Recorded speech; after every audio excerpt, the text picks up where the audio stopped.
In China's military, people who were once considered the safest are gradually disappearing from public view. There are no emergency announcements, no sensational headlines, and no clear moment where one could say, this is where it all began. Instead, there is a sense of unease that emerges very slowly, not loudly, not abruptly, but enough for long-time observers to notice that something has drifted away from its familiar trajectory. The unsettling part is not that change is happening, but that it is happening without explanation. Certain positions that were once associated with continuity now appear more muted in the public space. Faces long regarded as stable, vetted, and reliable no longer appear in the way people had come to expect. At the same time, disciplinary language already rigid has grown heavier, more closed, and almost entirely stripped of any effort to explain. This is not about one missing name or one sudden removal, but about a shift in how visibility itself is being managed. What stands out is that this is not the kind of drama that declares itself as drama. It does not seek attention, nor does it ask to be retold, and that raises a more troubling question. If nothing is being announced, what exactly is being adjusted? And precisely for that reason, it deserves closer observation. Viewed individually, each piece can be explained in familiar ways. Internal investigations are nothing new. Strict discipline has never been an exception. Throughout Chinese history, personnel changes at the top have followed recognizable cycles. But when these pieces are placed side by side, a pattern begins to emerge. Investigations are appearing more frequently.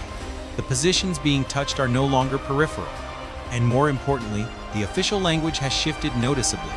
Less narrative, less context, and almost no need to explain things to the outside. There are no efforts to reassure public opinion. No statements affirming that everything remains under control. There is only action and the silence surrounding it. This is where the current moment begins to feel different from what has come before.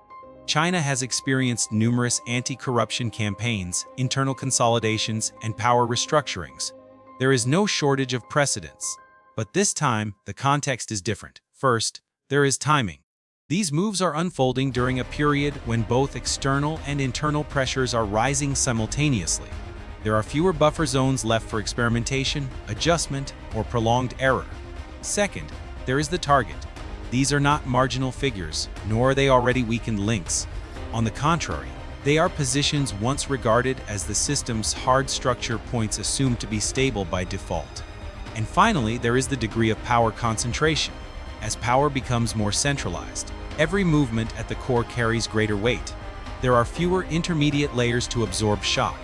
Each adjustment becomes more direct, and therefore more sensitive. In this context, the real question is not who is in trouble. The question is, what is the system responding to? To understand this better, it is necessary to pay attention to a factor often overlooked: silence. Domestic media barely expands the story. There is no public debate, no attempt to shape social sentiment. More notably, reactions from surrounding regions remain limited as well. There is no prolonged agitation, no sign of shock spreading outward. In large power systems, silence is rarely empty space. It is often a signal. This silence can mean many things. The story may not yet be permitted a definition. Information may not have reached a stage where explanation is required. Or the system may be prioritizing internal handling before allowing any interpretation to move outward. Whatever the case, it suggests this is not an event to be told like a news report, but a process unfolding in real time.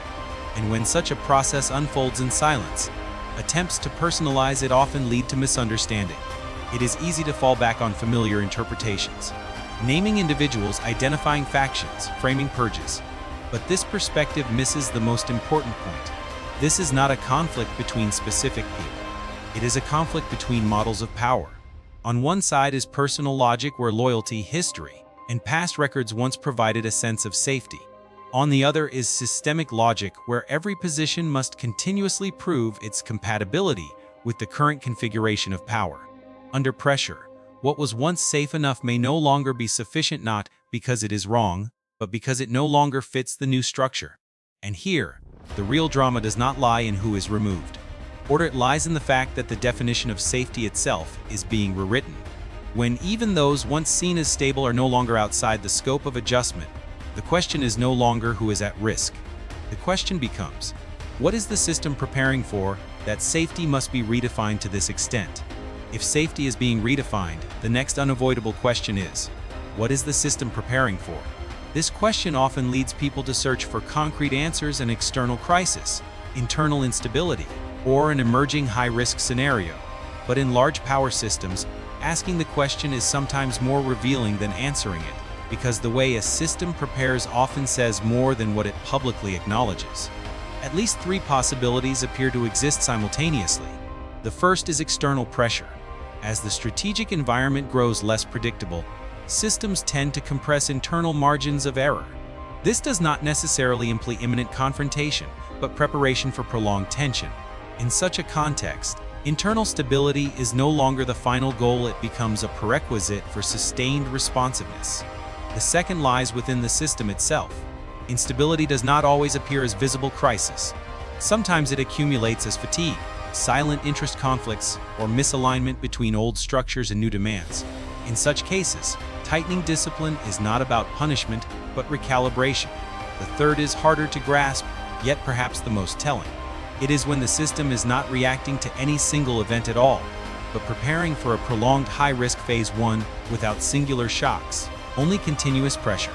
In this scenario, redefining safety becomes the only way to keep the system functioning amid uncertainty. What all three possibilities share is this: they do not need to be announced, nor do they need to be explained. That is why the search for an official reason so often ends in disappointment. From the outside, especially through a Western lens, such developments are quickly labeled. They are called purges, power struggles, or signs of elite instability.